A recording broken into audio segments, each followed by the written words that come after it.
hold up.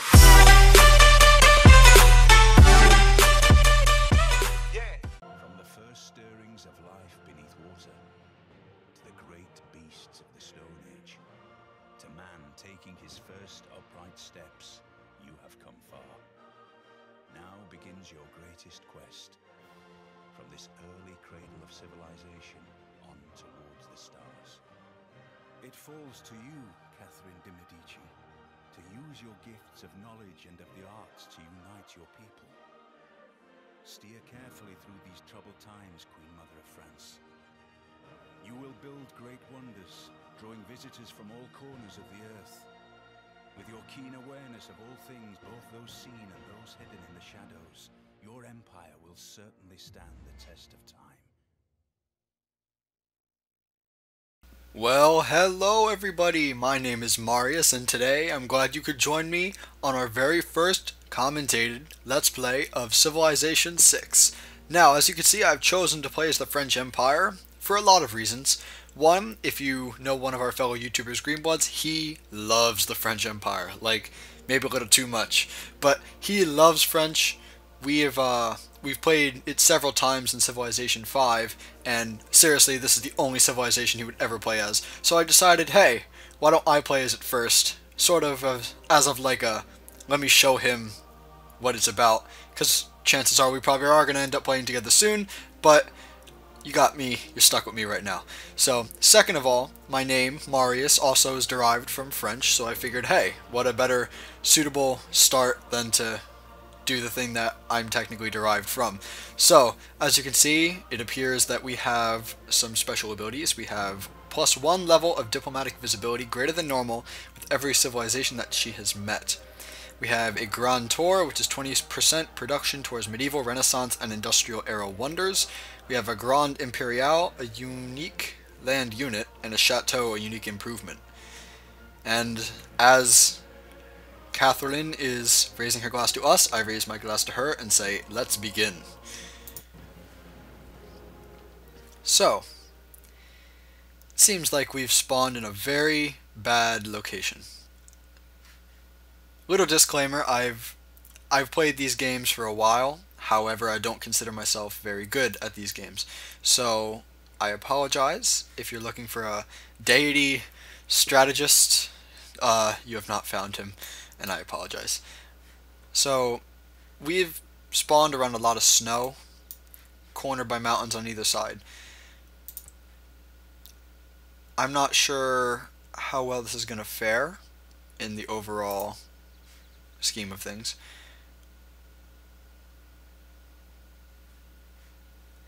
I'm debating on to move up. This is a very dangerous move to make right off the bat, because the less time your city is actually spent working, other civilizations easily get ahead of you. However, I am very tempted to move towards the ocean, because we only have one stratagem right here, and if we move to the ocean we get one stratagem, so it's not like we're losing anything. We would lose the mountain bonus, but we're also surrounded by snow. So I'm going to take the risk and move over a little bit.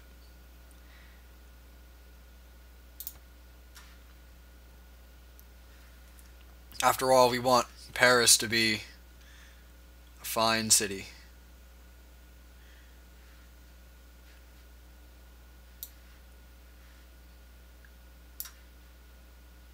But it's telling me to go here. One thing I do like to have on is I like to have the yield icons. It gives you like a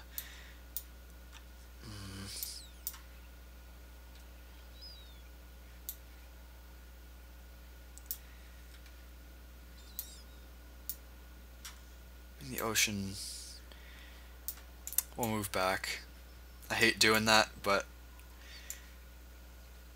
that was a big mistake. So, as you can see, I'm clearly not an expert at this game, but we want Paris to be the best city that it can be. I think we owe it to our French brethren, even though they're going to revolt against us in the 17 and 1800s, but hey man, revolution is messy, but now is the time to stand. And if you recognize that quote from Hamilton the musical, I want to give you a high five. And oh no,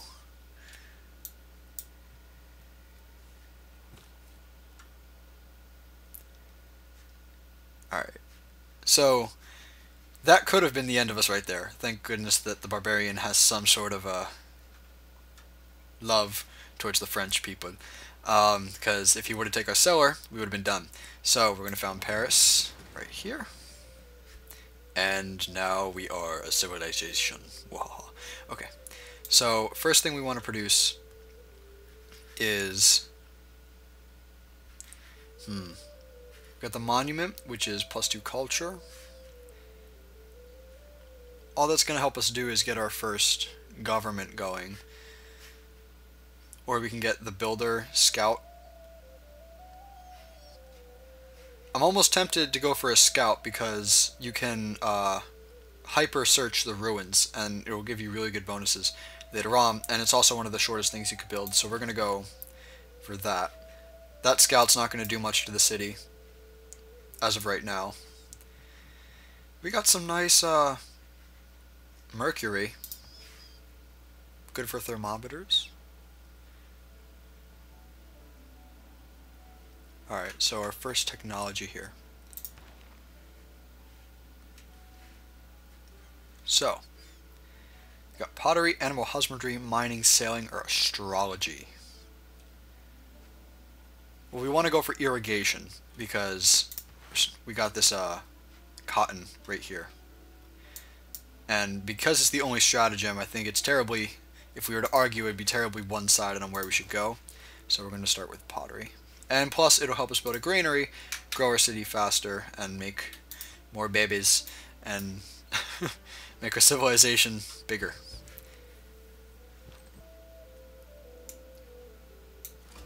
Our city-state neighbors have made a request of us.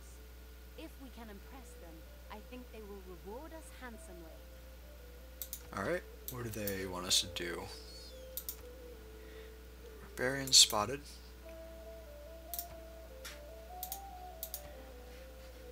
What do they want us to do? We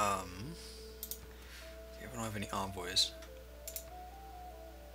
Construct a holy site. Well, we're definitely going to be doing that because I, for one, am a very big fan of playing religiously, because if you turn another civilization into your religion that you founded, you basically get to see within their borders 24/7 of the time, and it's a very...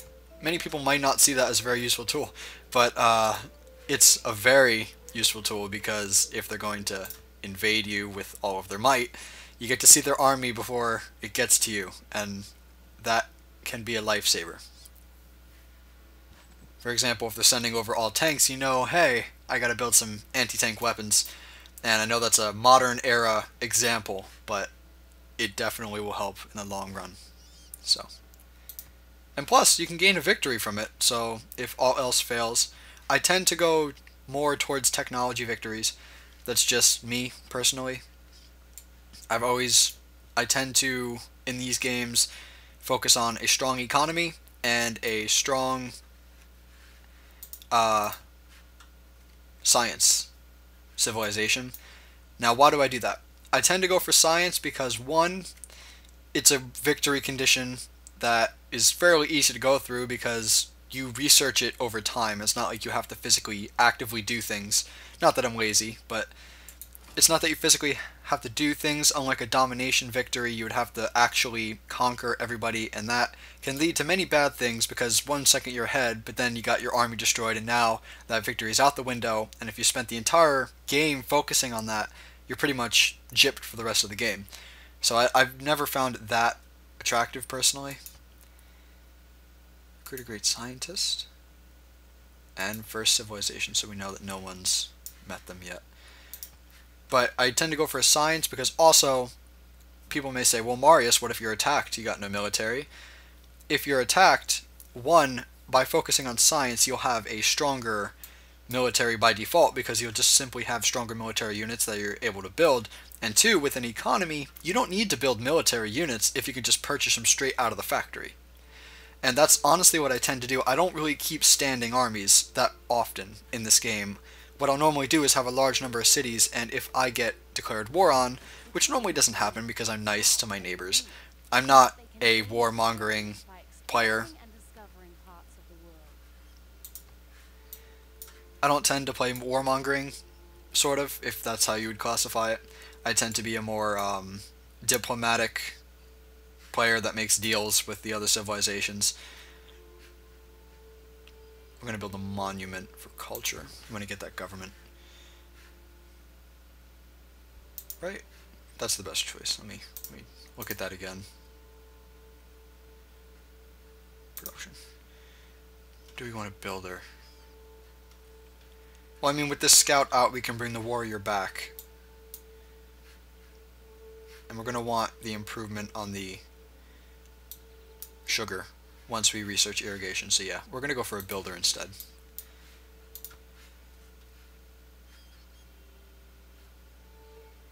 And plus, if we can nab maybe these two, if we settle a second city over here, force Paris to expand inward since it's going to have that ocean tile.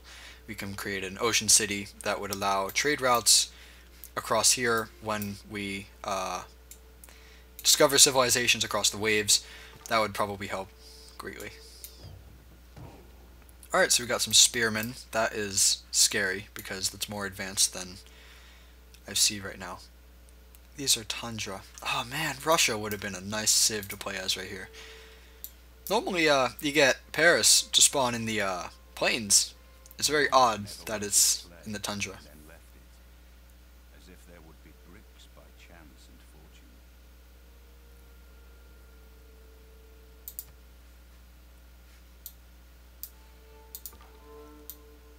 I'm gonna send you down here.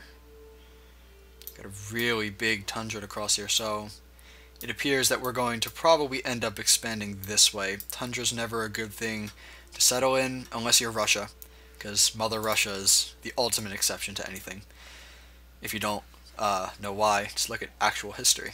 But tundra is not a good thing to live in because you get one food and really nothing else from it. As you can see by the yield icons over here. A city in the tundra, the primary source would be crab down here. So the good thing is that Paris has these two mountains, and that will come into effect much later in the game when you have buildings that are unique to mountain cities. Paris will be a strong city because of that, and plus we'll also have the ocean tile as we expand out that way, causing it to... And we're on a river, so maybe it wasn't such a bad choice after all. So, if you're just joining Civilization 6 for the first time and you're saying, well, I've never played this game before, well, I'm going to try and explain some of the... Ooh. Hello, Saladin.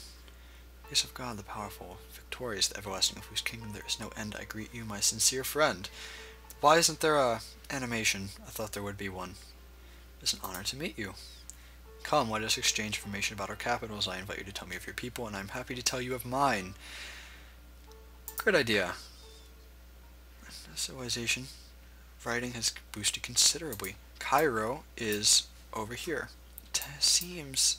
Is he in the tundra as well? Yes, he is full-on tundra. Ironic, because that city should actually be in the desert. But... Okay, so you're over here. It's good to know. Doesn't seem like we have a lot of expanding room. When I chose the map preference, I chose random because I don't like knowing what type of map you have. I feel like if you know what type of map you have, it really ruins the premise of exploring it, because you could just say, well, I know there's a continent out over that ocean because that's what I set the map options to. But I set it to random, so I have no idea. This could be a bunch of islands that we eventually will consume. Or it could be one massive continent. Or it could be an exact replica of the United States if that was the East Coast and it went that way. And that was like Maine, Hudson Bay. Went up. You never know. So some of the changes that have come up since Civilization 5, some of the more noticeable ones. Diplomacy, due to me, has been greatly improved upon. And that is much beneficial to people like me. So what they added was a caucus belli system. So for example, if I want to declare war, declare surprise war, there's different types of war you can declare. So for example, if he were to surprise war me, take one of my cities, I can now declare war to take that city back without pissing off other civilizations, because in Civilization 5, what would necessarily happen was if somebody declared war on you, took your city, then you declared war on them, all the other civilizations would look at you as a warmongering menace to the world, whereas in reality, you're just retaliating after what was done to you. And it's nice that this system is in place now because you're not being looked at as, I guess, how do you say, like a criminal for doing the right thing. So, I'm going to build a farm. What tiles is our citizens currently working? Working here, here, and here. However, I think the only thing we could build is a farm. Alright, we're going to focus on a granary for growth. One big thing that was removed from Civ 5 to Civ 6 is the happiness system. As you can tell, civilizations now really don't give a crap whether our citizens are happy or not because they're going to work like the little slaves they are. Hee hee. No, well, actually, yeah, in a way. So, how it works is you need these cities to actually be able to house the amount of citizens that they produce. New policies in our government can be of great benefit. Our people await your decree. At his best, man is the noblest of all animals. Separated from law and justice, he is the worst. Alright, so one thing that was definitely added was government system. So, right now we have these governments that you can do. You can change your government as you go later into the game. You see like democracy, communism, monarchy, classical republic, all the things that have been throughout history, and they allow you these different cards. So you basically essentially get to build your own government based on the cards that you have in your deck. So, for example, one military policy fits here, so double experience for recon units or 5 unit combat strength for fighting barbarians.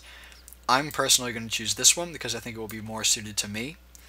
And it's nice that you can create your own government that's more suited for you instead of just choosing a preset government that you might not necessarily fit, if that makes any sense.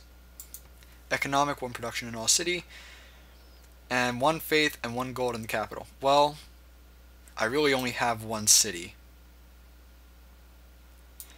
And getting faith would start me towards my great profit. So, and I don't see us settling another city very soon. So, we're going to set that policy agenda. We're going to start earning faith right away, which is going to be nice. It seems like this continent is very small, which means I could see, because another thing, because your cities actually have to support the population on them, it now is much more important that you leave room for them to do that. So you don't necessarily want to stack your cities really close to each other. I can probably see 1 city on the very far reaches, considering Paris can't extend that way much due to the mountain, and it's going to be forced to extend this way. So that removes the possibility of a harbor city. We could possibly do one on the shore, right here in between these 2 city-states, and I know I like to say I play democratically, or diplomacy. I like to do diplomacy. I like to do good diplomacy. I do the best diplomacy. Sound like anyone you know? It might be possible that we might have to take out these 2 because we need space to work with. And if we cannot find space to work with because the tundra is not a good space to consider space, it could be very possible that we have to go to war. And, of course, that will bring us as warmongering menaces to the world, but worse things have happened. So, foreign trade. We get a trader. A joint war. I already like it already. 2 gold from all trade routes and 100% production towards naval units. I definitely like that. Hanging Gardens. We can build that in Paris because it's next to a river. That'll be nice. That'll be a nice boost if we can get that. And plus we'll get the irrigation bonus from this cotton over here. And maybe over here too if we decide to purchase that. I know I'm bringing my warrior way up north. Probably would be smart to bring him back. I just want to see, is there access over here? Is it going to end in an ocean and this is all we have to work with? I want him to take a snooze.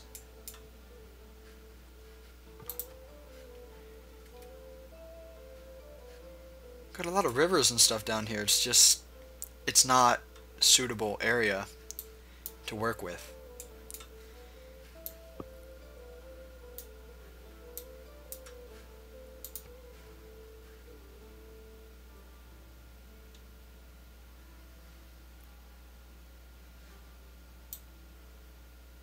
So one other big change in Civilization 6 is the trade route system.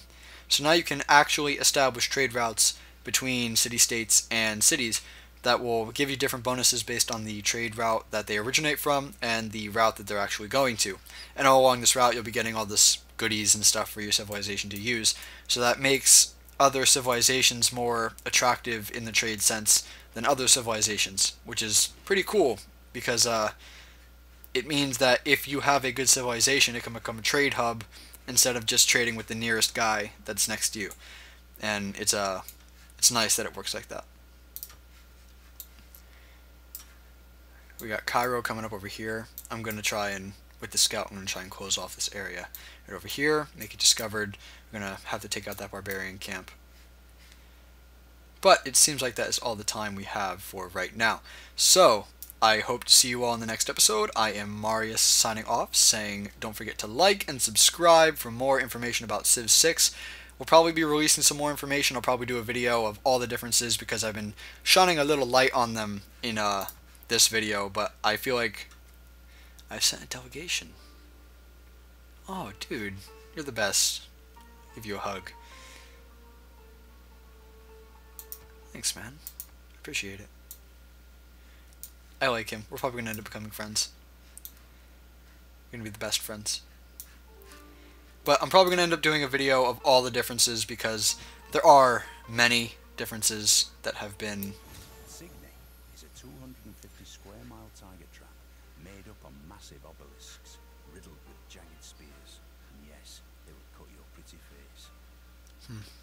Well, if you have a pretty face, don't go near there. But I am Marius, signing off, saying don't forget to watch the next episode, and I will see you next time.